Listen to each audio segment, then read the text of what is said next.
and I have to say that I completed the book at about 3 o'clock this morning in my armchair.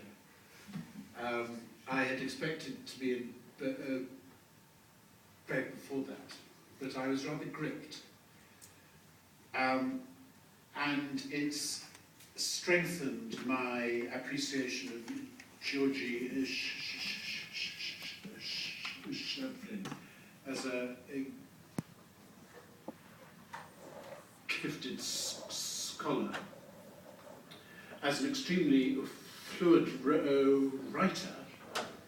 He speaks English a lot better than me, and as a skilled politician. I don't quite share the image of Gyorgy being a scholar who's stumbled by some awful mistake, stumbled into political reality and got lost.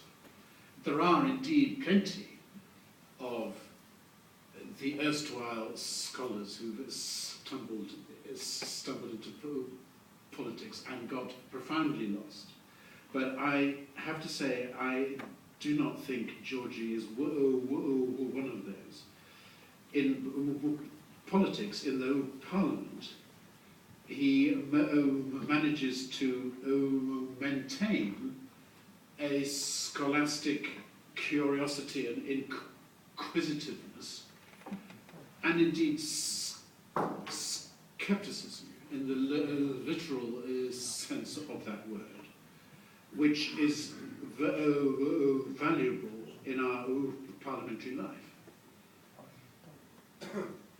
He's very good on the way we Europeans nudge up each other against each other as fellow strangers, as European citizens, of course, all of us, but people who do not actually know each other extremely well, quite like neighbours, in fact. Nudging up against each other with our separate ideologies, cultures, histories, and geographies. The thing that makes him so strong as a critic is an intellectual capacity. And it's an intellectual capacity which knows that sometimes it is uncomfortable to be in a democracy. Quite a lot of intellectuals have found it and find it disconcerting to be entrenched in a self-consciously democratic society. He describes it as benighted in our belief system.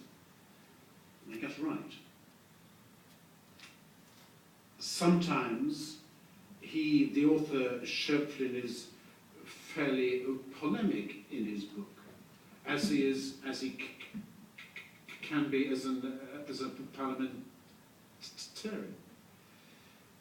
In parts, he's even cynical.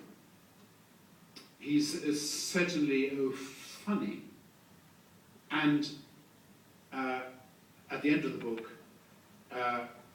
satisfyingly stimulating. I think he asks us two large questions about something that one could describe as Westernism.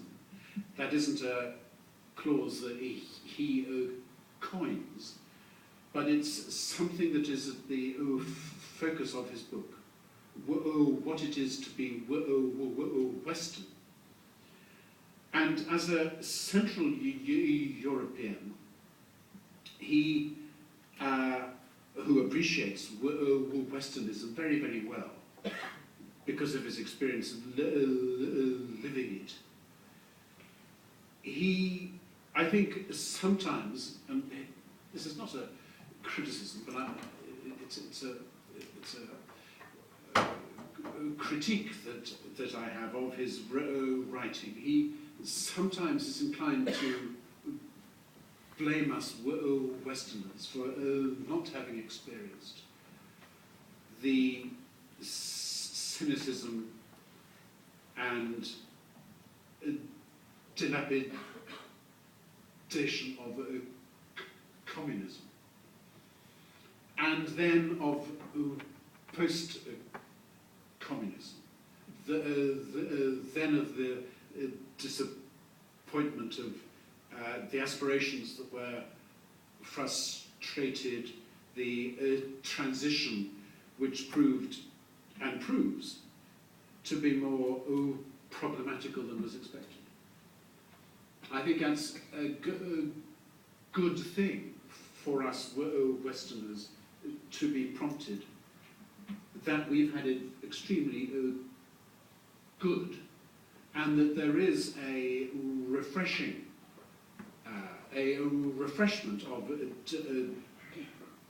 democracy and of liberalism that comes from the experience of Central Europeans.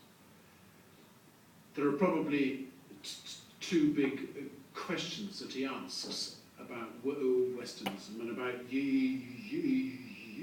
Europe more broadly speaking. First, can we rectify in the 21st century the ghastly mistakes that we made in the 20th? And the second is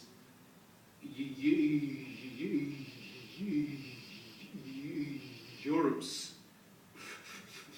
future to be more national or post-national. On the first question, I'm certain that Gyorgy and I agree that if we play our cards right and have luck and skill and courage and integrity, we can rectify the awful experiences of the past.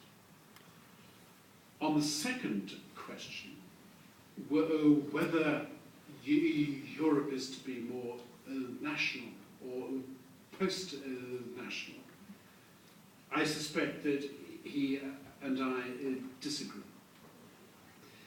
But that's good. So the debate continues, and it's been greatly stimulated by the publication of this book. So thank you, George.